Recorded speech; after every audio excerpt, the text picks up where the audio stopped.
Y a propósito de lo que vamos a vivir el próximo sábado, que tiene que ver con esta presencia de Dios en la historia, ¿verdad? A través de hombres, en este caso Martín Lutero, que vivió un rechazo bastante grande, tuvo complicaciones, como muchos de los hombres y mujeres que Dios llama. En la Biblia tenemos prácticamente a todos, tenemos a un Jeremías, por ejemplo, tenemos a un Daniel, tenemos a un Osea, tenemos a un Ezequiel, tenemos a Pablo, en fin.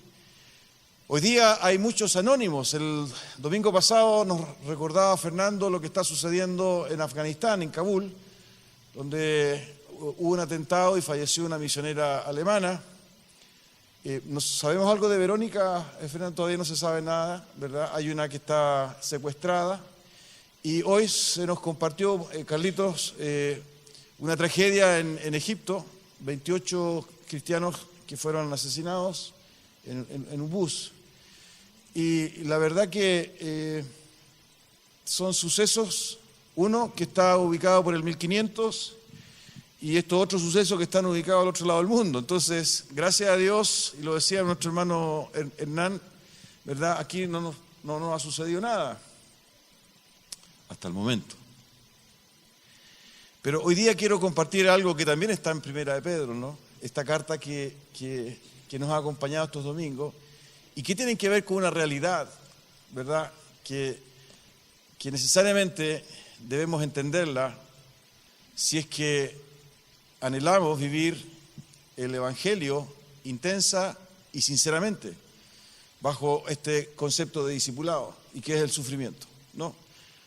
Abran su Biblia en el capítulo 4 de Primera de Pedro y vamos a leer del versículo 1 al versículo 5.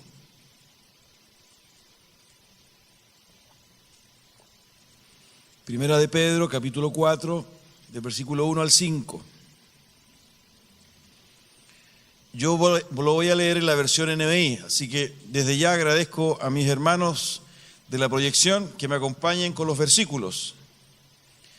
Primera de Pedro, capítulo 4, del versículo 1 al 5. Dice así: Por tanto, ya que Cristo sufrió en el cuerpo, asuman también ustedes la misma actitud, porque el que ha sufrido en el cuerpo ha roto con el pecado para vivir el resto de su vida terrenal, no satisfaciendo sus pasiones humanas, sino cumpliendo la voluntad de Dios. Pues ya basta con el tiempo que han desperdiciado haciendo lo que agrada a los incrédulos, entregados al desenfreno, a las pasiones, a las borracheras, a las orgías, a las parrandas y a las idolatrías abominables. A ellos les parece extraño que ustedes ya no corran con ellos en ese mismo desbordamiento de inmoralidad y por eso los insultan. Pero ellos tendrán que rendirle cuentas a aquel que está preparado para juzgar a los vivos y a los muertos.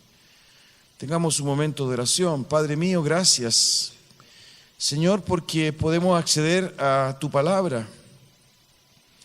Señor, si bien esta es una carta de un hijo tuyo, Señor, escrita hace tantos cientos de años atrás para un grupo de tus hijos en otros lugares, hoy, por tu voluntad maravillosa, nosotros podemos también acceder a ella.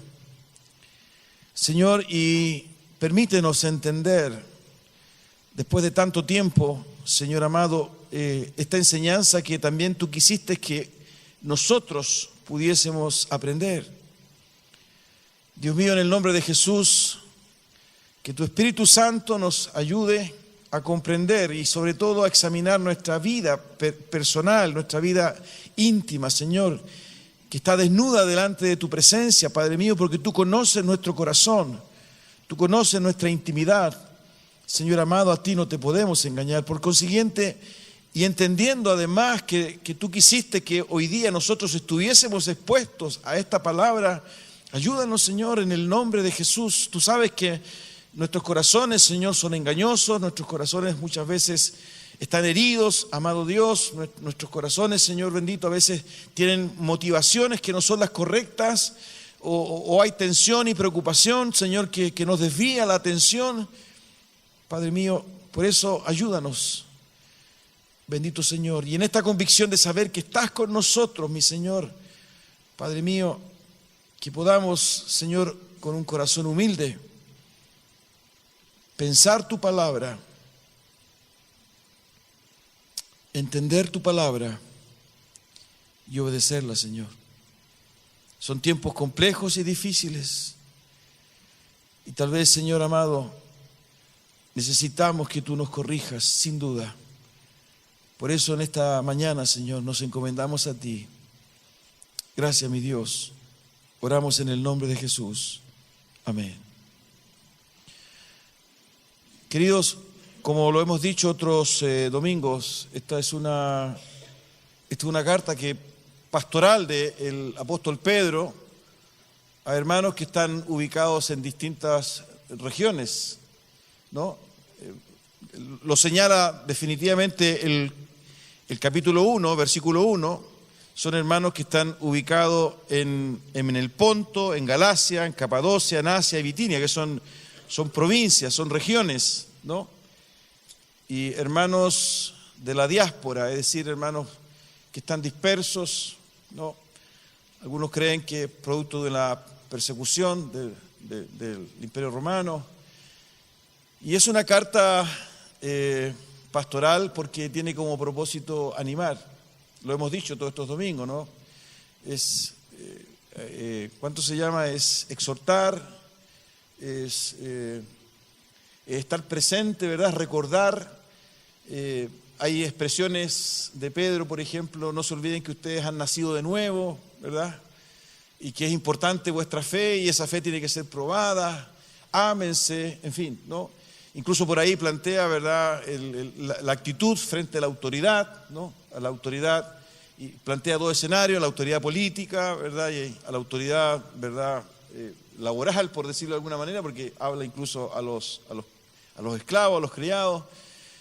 El domingo pasado analizamos también cómo Pedro incorpora, ¿verdad?, increíblemente en esta carta, la relación de pareja, ¿no? Esposo y esposa. Y vimos, con la ayuda del Señor, que no hay una supremacía de uno sobre el otro, sino que en el fondo es un llamado que hace Pedro al testimonio que el matrimonio, ¿verdad?, a través de su relación y su comunicación y el respeto mutuo, deben dar en un contexto, ¿verdad?, que es hostil.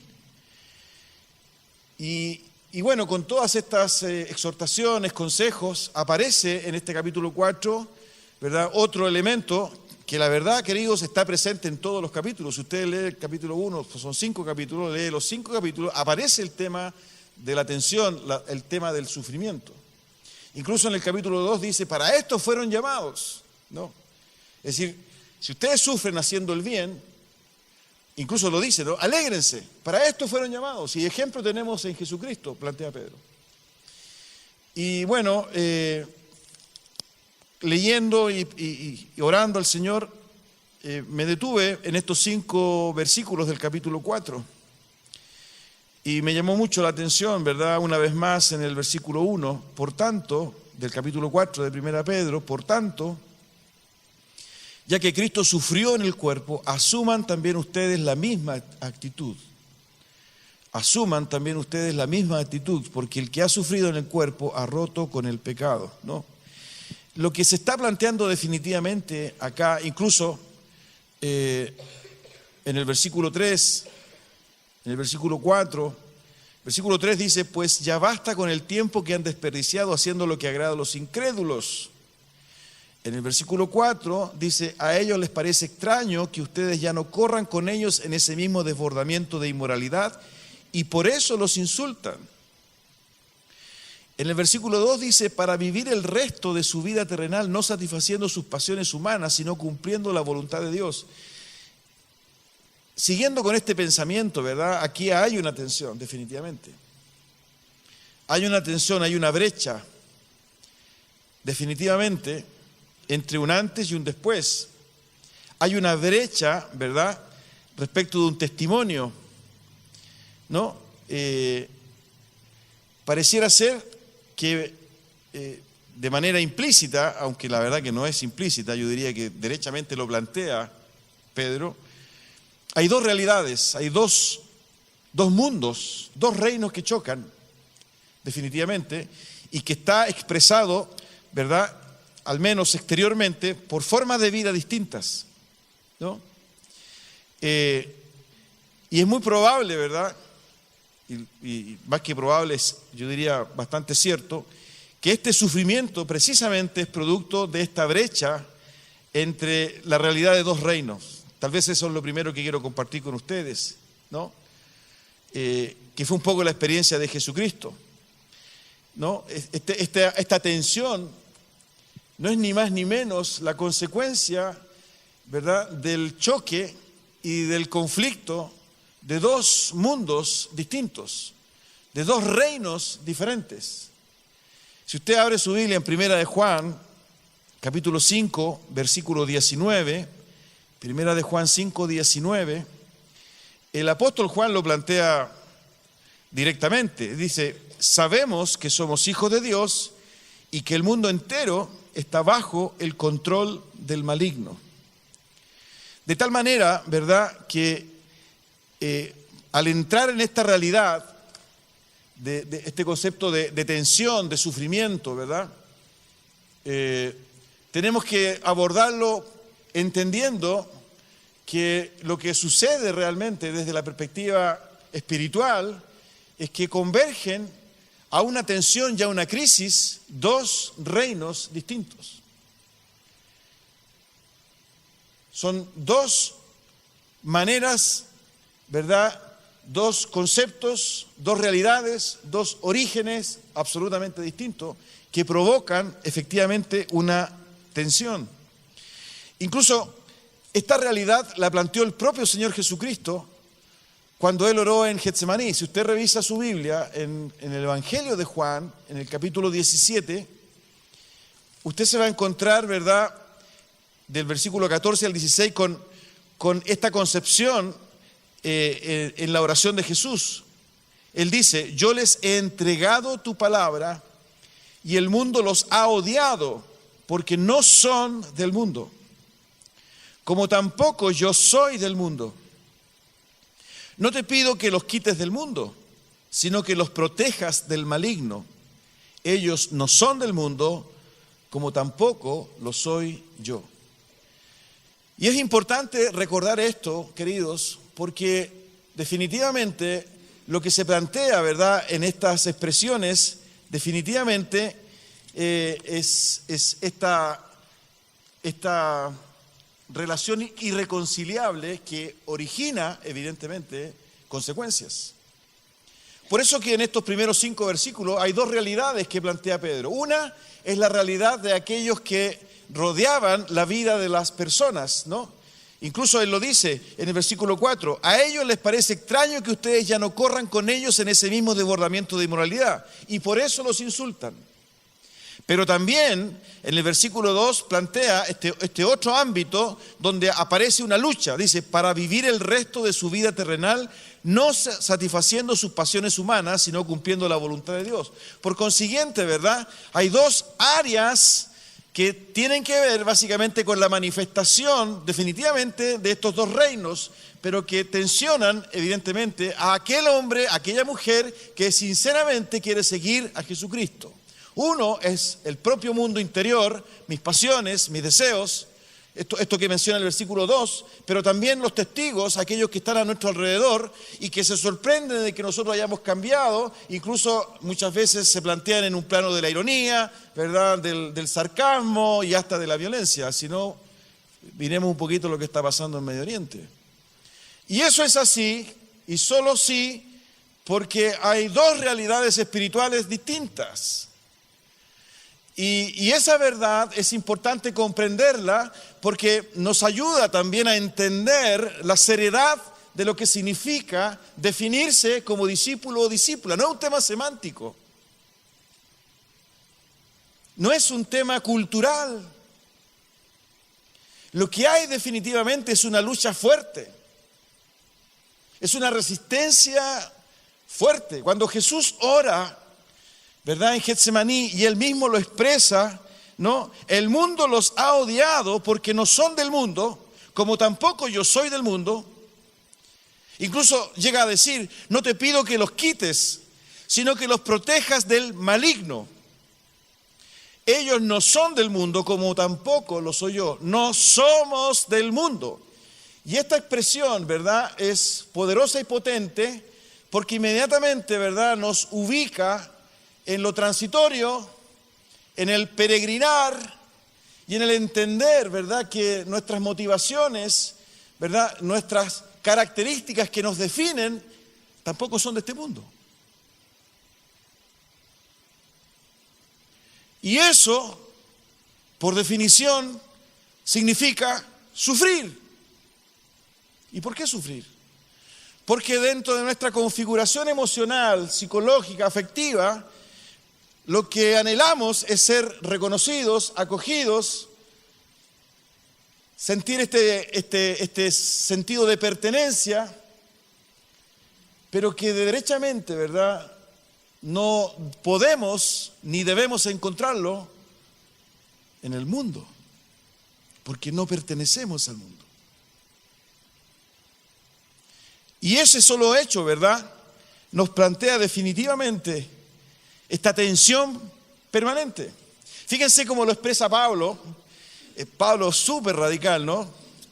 Acuérdense, tenemos que juntarnos en la puerta norte del cielo cuando partamos a la presencia del Señor, y lo primero que vamos a hacer es preguntar por Pedro y por Pablo, ¿no es cierto? Somos hermanos de ellos. Pero miren cómo lo dice Pablo en el 2 de Corintios capítulo 6, del versículo 14 al 16.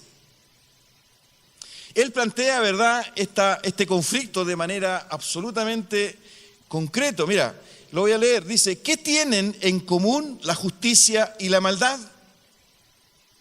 ¿O qué comunión puede tener la luz con la oscuridad? ¿Qué armonía tiene Cristo con el diablo? ¿Qué tiene en común un creyente con un incrédulo? ¿En qué concuerdan el templo de Dios y los ídolos?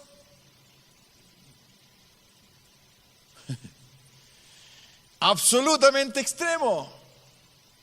No hay medias tintas o medias aguas.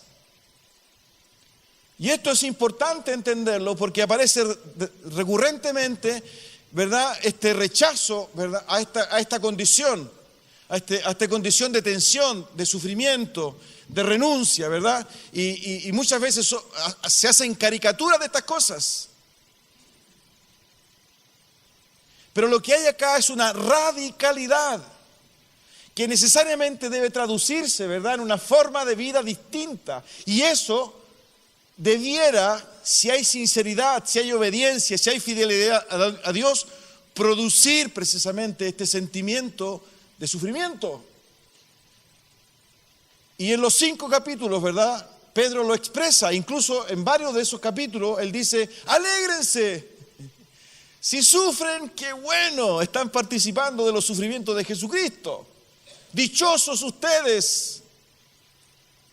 Que es una cosa loca, es una contradicción, pero que necesariamente, ¿verdad?, nos lleva a entender que el Evangelio es algo serio, que la muerte de Cristo, ¿verdad?, no es un dato meramente histórico, y que si bien nosotros podemos entender a Martín Lutero desde la perspectiva académica, lo que hubo definitivamente, ¿verdad?, es una intervención de Dios para salvación de todo aquel que en Él crea y no se pierda, mas tenga vida eterna, porque la realidad que hay definitivamente es esta presencia maligna y es esta intervención del reino de Dios. Y eso es un cisma mayor. Y ese cisma, ¿verdad?, lo viven nuestras vidas, la vida de aquellos que anhelamos ser discípulos. Y por esa razón, ¿verdad?, no estamos en presencia de una influencia cultural, aunque sí hay una influencia cultural, queridos, pero como consecuencia, ¿verdad?, de los principios del reino de Dios, y no como propósito.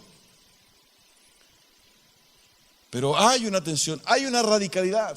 Por eso que estas expresiones, ¿verdad?, de Pablo son tremendamente duras. ¿Qué tienen en común la justicia y la maldad? ¿O qué comunión puede tener la luz con la oscuridad? ¿Qué armonía tiene Cristo con el diablo? ¿Qué tienen en común un creyente con un incrédulo? ¿En qué concuerdan el templo de Dios y los ídolos? Bajo esta perspectiva, ¿verdad? Solo hay dos categorías de personas: un creyente o un incrédulo.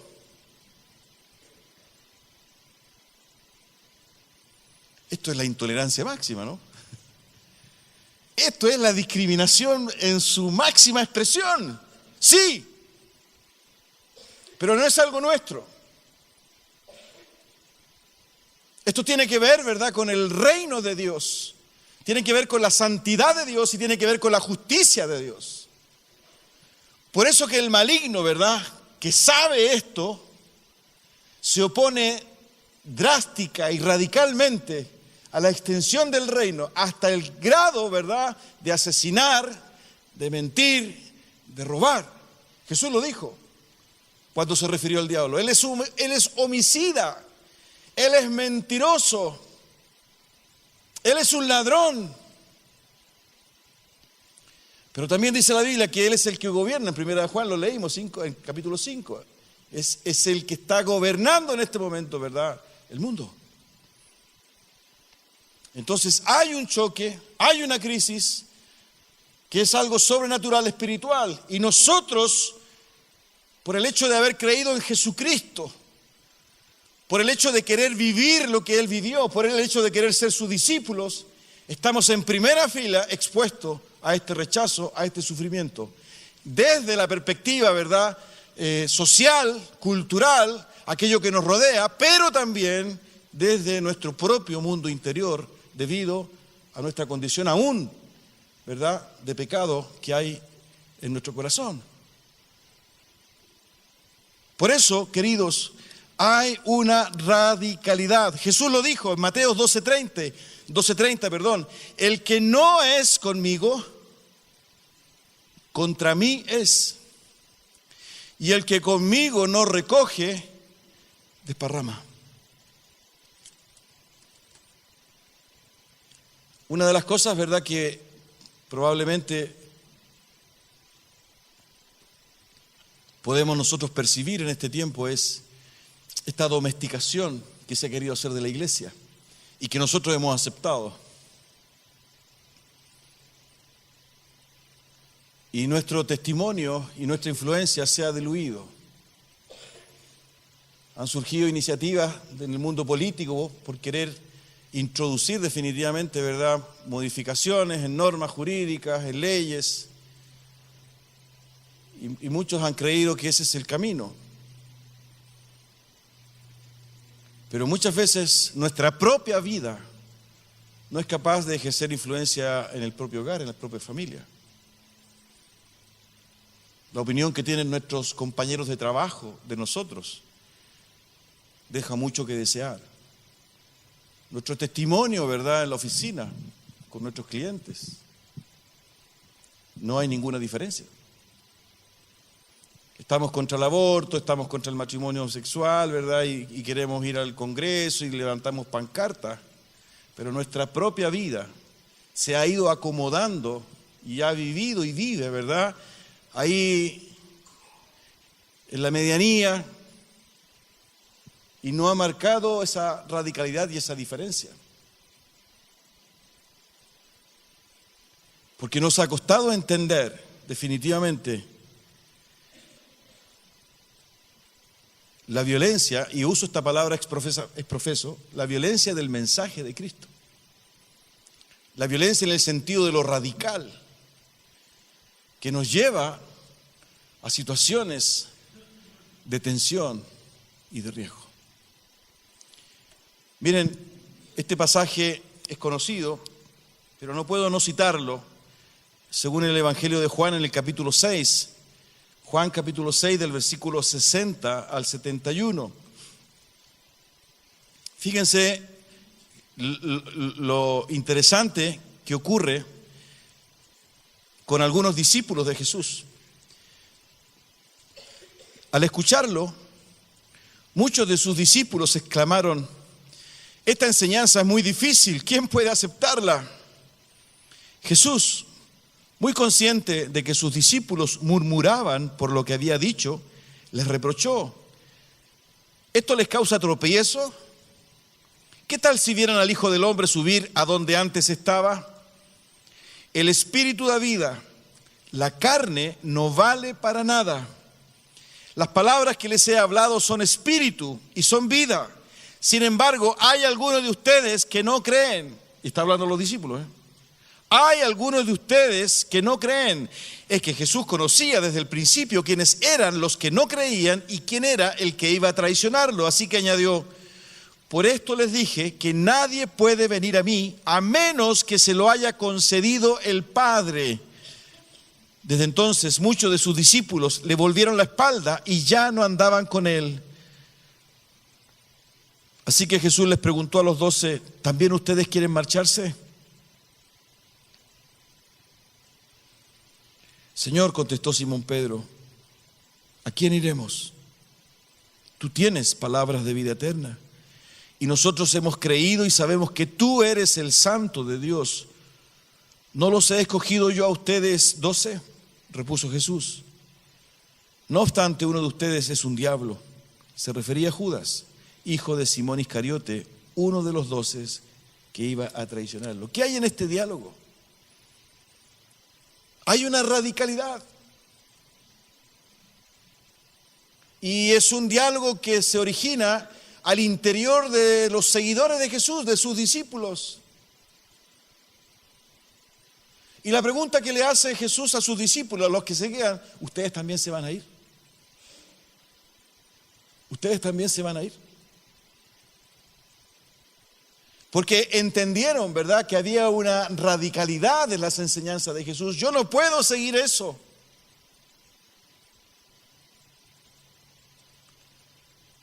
Yo no puedo obedecer eso.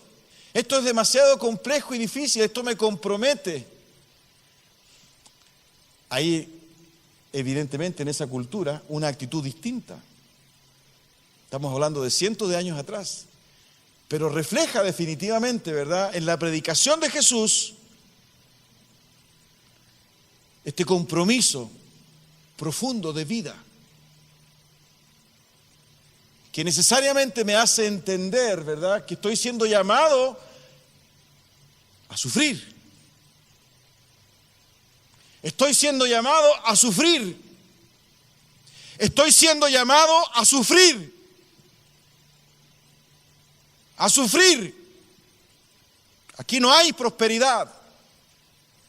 Aquí no hay acomodos. No puedo negociar con Dios para mejorar mi condición económica.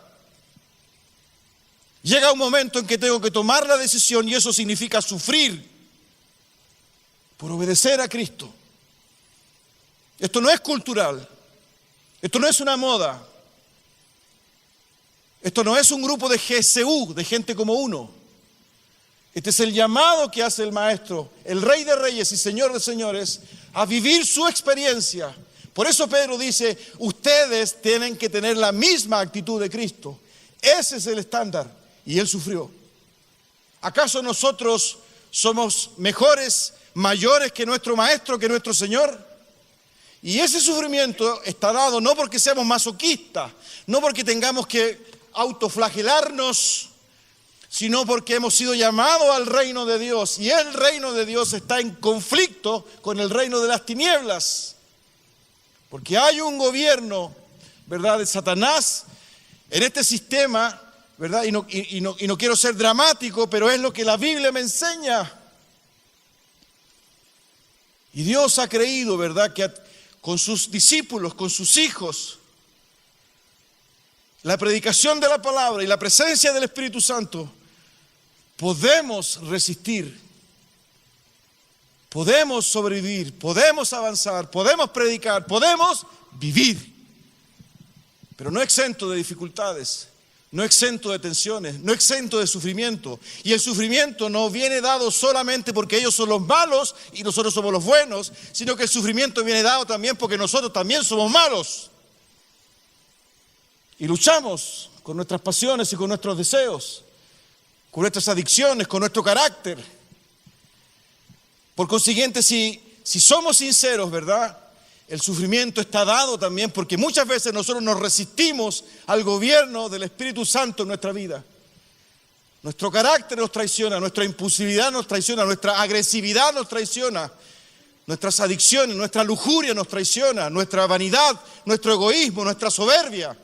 Eso también es sufrimiento. Y es sufrimiento, ¿verdad?, porque nos contiene y porque quisiéramos expresarlo. Lo dijo Sigmund Freud, ¿no? Esta concepción, ¿verdad?, de que estamos contenidos. Eso es lucha, eso es tensión. Entonces es imposible vivir el Evangelio en algún lugar de este planeta, incluso del universo, que podamos vivirlo con esa calma, ¿no?, con esa suavidad. Eso fue lo que creyeron los monjes. Y por eso se construyeron monasterios, ¿verdad?, en las montañas, y algunas mujeres se relegaron, ¿verdad?, a los claustros, buscando esa santidad. El problema es que iban con el propio corazón, iban con sus propios anhelos y deseos, con sus pasiones. Pero si tú entiendes que fuiste llamado por el Señor Jesucristo, ¿verdad?, esta es una realidad, la realidad de la tensión, la realidad del sufrimiento, ¿no? Las palabras que les he hablado son espíritu y son vida. Sin embargo, hay algunos de ustedes que no creen. Nadie puede venir a mí a menos que se lo haya concedido el Padre. Fíjense la expresión de Jesús. Nadie puede venir a mí a menos que se lo haya concedido Dios, mi Padre. Esta condición, ¿verdad?, tiene que ver con el llamado y el propósito de Dios para tu vida, para mi vida. Tú no adhieres al Evangelio, ¿verdad?, desde la perspectiva meramente intelectual y racional. Tú no te adhieres al Evangelio, ¿verdad?, porque encuentras que tienes principios humanos, ¿verdad?, principios ciudadanos que son correctos, buenos. No es así, es algo que da Dios. Mi Padre les concede el ser llamados hijos de Dios, porque lo que está hablando Jesús, ¿verdad?, es el nuevo nacimiento. La nueva creación, la nueva criatura, el nuevo hombre, la nueva mujer. Por eso, ¿verdad?, que Pedro, y volviendo un poquito antes, ¿verdad?, en el capítulo 4, él dice: a ellos les parece extraño que ustedes ya no corran con ellos en ese mismo desbordamiento de inmoralidad, y por eso los insultan.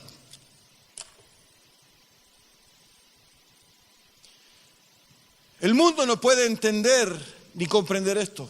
Por eso que Jesús dice, los odia, los aborrece, como también a mí. Y esa es una realidad escritural, teológica. Dentro del mundo evangélico también hay tendencias, ¿no? Si algún pastor de la teología de la prosperidad me hubiese escuchado, capaz que me demande por asustar, ¿verdad?, y por manipular a las personas. Pero yo me respaldo, ¿verdad?, leyendo las citas bíblicas. No sé si hago una buena exégesis, pero cuando leo lo que Jesús le dijo a sus discípulos, hay algunos de ustedes que no me creen. No sé cómo podría interpretarlo eso. ¿Ustedes también se van a ir? Que fue la pregunta que le hizo Jesús a sus discípulos. No sé cómo podría interpretarlo. Cuando él dice, el que no recoge conmigo, desparrama, o el que no es conmigo, contra mí es. No sé cómo podríamos traducirlo. Por eso que Pedro, ¿verdad?, no se demora en escribir en su carta, para eso fueron llamados. Para eso fueron llamados. Y eso me permite entender que este no solo tiene que ver con una cultura que rechaza a Dios, sino que tiene que ver con mi vida. Tiene que ver absolutamente con mi intimidad, porque también genera tensión. La realidad del reino de Dios genera tensión en mi propia realidad, en mi propia vida, con mis motivaciones, con mis deseos, con mis prioridades. Fíjense, ahí mismo en 1 Pedro capítulo 4, versículo 2, Pedro reconoce, dice, para vivir el resto de su vida terrenal, no satisfaciendo sus pasiones humanas, sino cumpliendo la voluntad de Dios. Ahora salimos del entorno, ¿verdad? Y nos adentramos, ¿verdad?, en nuestra propia intimidad. Y ahí también hay problemas. Porque el Evangelio nos lleva a una forma de vida que comienza a dibujarse, a diseñarse, a vivirse desde el propio corazón. Por eso que cuando uno se acerca al Sermón del Monte, a las enseñanzas de Jesús, Jesús lo que hace en el Sermón del Monte, ¿verdad? Él hila de una manera maravillosa el Antiguo Testamento con el Nuevo Testamento, su propia vida, ¿verdad? Pero se introduce en el corazón del discípulo. Y por eso que él plantea a modo de ejemplo 6 normas. Oíste que fue dicho, no matarás, pero yo os digo que cualquiera que insulte, cualquiera que se enoje, cualquiera que menosprecie a su hermano ya es culpable de juicio. Eso significa definitivamente que Jesús está entrando en el corazón, ¿verdad?, de sus seguidores. Porque el reino de Dios, ¿verdad?, tiene que ver también con nuestra intimidad, con nuestro corazón. Ahí donde están nuestros egoísmos, donde está nuestra soberbia, nuestra vanidad.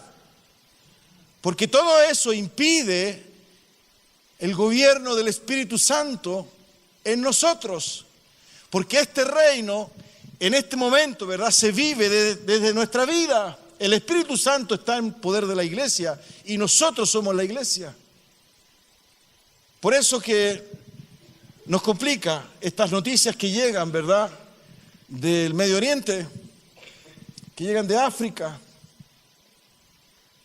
Pero nosotros también tenemos una realidad en Colón, en Irarrázaval, en Ñuñoa, en Maipú, aquí en Las Condes, en Providencia, donde nosotros vivimos. Y si lo hacemos aún mucho más microscópico, en mi dormitorio, en mi computador, en mi celular, en mi oficina, en mis viajes, cuando estoy solo. El reino de Dios abarca todo. Es la irrupción de Jesús, de Cristo, de su Evangelio, en todo lo que somos. Por eso que eso genera sufrimiento. En mi relación de pareja, cómo yo reacciono frente, ¿verdad?, a veces a la indiferencia o a la agresión. Cómo yo soy consciente, ¿verdad?, y estoy a las 2, 3 de la mañana en ese computador que me tienta. O en ese viaje, ¿verdad?, de 2 semanas afuera solo. O en esa autocompasión que siento porque considero, ¿verdad?, que estoy siendo maltratada, porque no puedo trabajar, porque mi esposo no me reconoce, porque estoy todo el día, ¿verdad?, y no tengo un minuto para mí. En todo ámbito hay una respuesta que el Evangelio exige de nuestra vida. Y eso es sufrimiento. Porque no podemos hacer lo que nosotros queramos, lo dice Pablo en Gálatas capítulo 5. Para que no hagáis lo que quisierais. Y eso me provoca, eso me tensiona. Cuando soy impulsivo, ¿verdad?, y agredo, no queriendo hacerlo, eso me hace sufrir porque me doy cuenta que daño, pero me enfrento inmediatamente con mi arrogancia, mi soberbia, porque no quiero reconocer y no quiero pedir perdón. Eso me hace sufrir, porque precisamente, ¿verdad?, lo hice con quien más amo.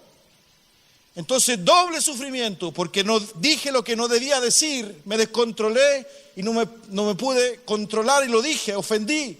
¿Me provocó dolor? Sí, me provocó dolor. Pero ahora tengo la posibilidad de deshacer el camino, pero no puedo porque mi arrogancia y mi orgullo no me lo permiten. Eso es sufrir, eso es sufrir. ¿Es la voluntad de Dios? No es la voluntad de Dios. ¿Es pecado? Es pecado. Y no tiene nada que ver el diputado, ¿verdad? Ni la presidenta, ni el senador. Porque yo para apuntar lo hago, ¿no? Y soy maestro o maestra para apuntar. Pero cuando vivo esos procesos, ¿verdad? El dedo, increíblemente, nunca me apunta a mí.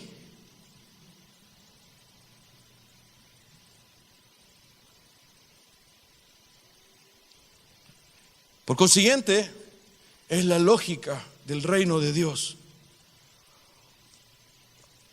Mis propias pasiones. Por eso que Pablo en su teología, él habla definitivamente de esta disciplina, ¿verdad? De lograr finalmente controlarse. Miren, en 1 Corintios capítulo 9, versículos 24 al 27. 1 Corintios 9, del 24 al 27. ¿No saben que en una carrera todos los corredores compiten, pero solo uno obtiene el premio? Corran, pues, de tal modo que lo obtengan. Todos los deportistas se entrenan con mucha disciplina. Ellos lo hacen para obtener un premio que se echa a perder. Nosotros, en cambio, por uno que dura para siempre. Así que yo no corro como quien no tiene meta. No lucho como quien da golpes al aire. Más bien golpeo mi cuerpo y lo domino. No sea que después de haber predicado a otros, yo mismo quede descalificado. ¿Qué es lo que hay acá? Aquí hay renuncia, aquí hay disciplina. Él plantea, ¿verdad?, el ejemplo del deportista, del atleta. ¿Y el atleta sufre? Claro que sí. El atleta se levanta a las 5 o 6 de la mañana, el atleta, ¿verdad?, tiene una comida especial, el atleta no va, bueno, salvo algunos futbolistas, pero no participa, ¿verdad?, de carretes. Cuando usted estudió en la universidad, ¿verdad?, ¿se disciplinó? Por supuesto que sí. ¿Tuvo que ausentarse de muchas cosas? Por supuesto que sí. ¿Tuvo que sufrir muchas cosas? Por supuesto que sí. De tal manera, ¿verdad?, que cuando yo tomo la decisión de introducir, de incorporar mi vida, ¿verdad?, a algo que me exige, sufro. Porque la tendencia mía, ¿verdad?, es hacer lo que yo quiera. Es mi vida, ¿y qué? Por eso que Pablo, ¿verdad?, él dice, yo golpeo mi cuerpo y lo domino. Porque esta lucha y este sufrimiento no solo tiene que ver con la persecución, no solo tiene que ver con el Estado Islámico, ¿verdad?, no solo tiene que ver con gobiernos totalitarios, ¿verdad?, de perfil marxista, sino que también tiene que ver conmigo. Conmigo.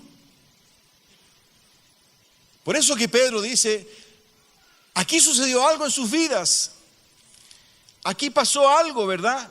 Y ese algo lo expresa en el versículo 2.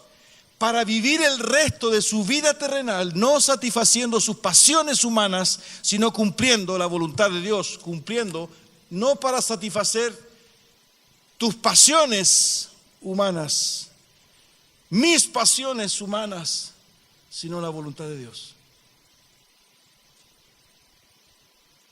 Y esas pasiones y esos deseos son producto de nuestra naturaleza caída. El apóstol Santiago lo dijo definitivamente, que nadie al ser tentado diga, es Dios quien me tienta, porque Dios no puede ser tentado por el mal, ni tampoco tienta él a nadie. Todo lo contrario, cada uno es tentado cuando sus propios malos deseos lo arrastran y seducen. Luego, cuando el deseo ha concebido, engendra el pecado, y el pecado, una vez que ha sido consumado, da a luz la muerte. ¿Hay sufrimiento ahí? Claro que sí. ¿Hay lucha? Claro que sí. ¿Hay llamado a la renuncia? Claro que sí. Porque el reino de Dios, ¿verdad?, entró a nuestra vida. La voluntad de Dios aparece en nosotros para vivir vidas distintas. Y no solo en el sistema, ¿verdad?, en la Matrix, en la cultura, ¿no?, en el ordenamiento jurídico, cultural, social y todos los calificativos, en fin, lo que queramos ponerle, sino que también en mí. ¿Acaso Jesús, cuando estaba en Getsemaní, ¿verdad?, orando en sus últimas horas, no vivió una lucha? Pasa de mí esta copa. ¿Se puede evitar esto, Padre? Sufrimiento. ¿Es posible hacer otra cosa, Padre? Pero no se haga mi voluntad, sino la tuya.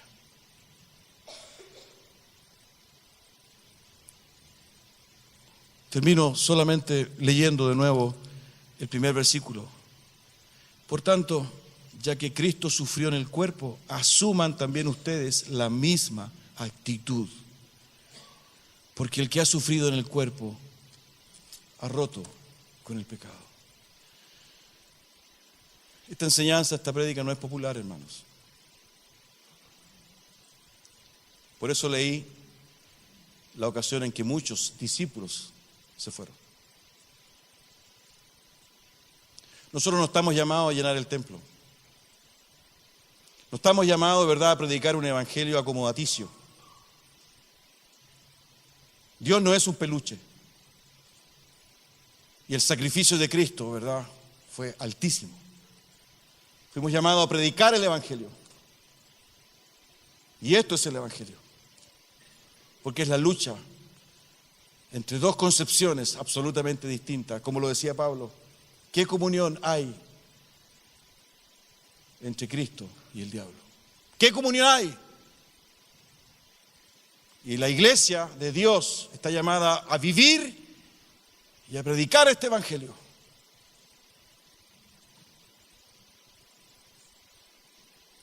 Y la iglesia de Dios somos nosotros. Tú y yo. Si tú eres ascensorista, ¿verdad?, y no tienes mucha influencia porque todo el día estás dentro de un ascensor, pero tú estás viviendo el reino de Dios en ese lugar. Y también estás siendo desafiado a vivir un testimonio en ese lugar. Si tú eres académico y tienes la posibilidad, ¿verdad?, de enseñar a muchos estudiantes, o eres empresario, ¿verdad?, y estás en alguna agrupación gremial, ¿verdad?, y tienes el acceso a mucha gente, también estás llamado, como hermano ascensorista, a vivir el reino de Dios en ese lugar.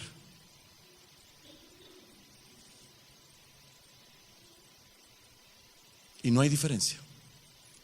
Tú me dices, claro que sí, pues pastor, sí, hay un tema de preparación.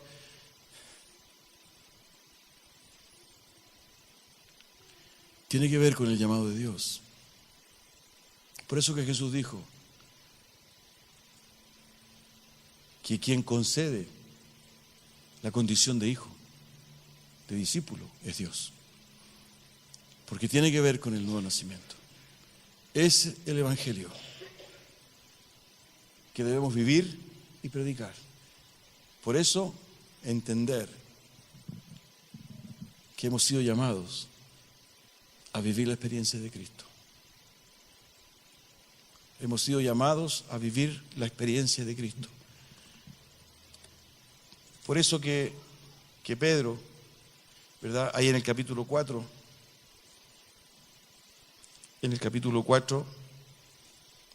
del versículo 13 al 16, fíjense lo que dice: alégrense de tener parte en los sufrimientos de Cristo, para que también sea inmensa su alegría cuando se revele la gloria de Cristo. Dichosos ustedes si los insultan por causa del nombre de Cristo, porque el glorioso Espíritu de Dios reposa sobre ustedes. Que ninguno tenga que sufrir por asesino, ladrón o delincuente, ni siquiera por entrometido. Pero si alguien sufre por ser cristiano, que no se avergüence, sino que alabe a Dios por llevar el nombre de Cristo. Amén. Amén. Pero eso no solo tiene que ver con nuestra cultura, sino que tiene que ver con nosotros mismos, con nuestras propias personas. Tengamos un momento de oración, queridos.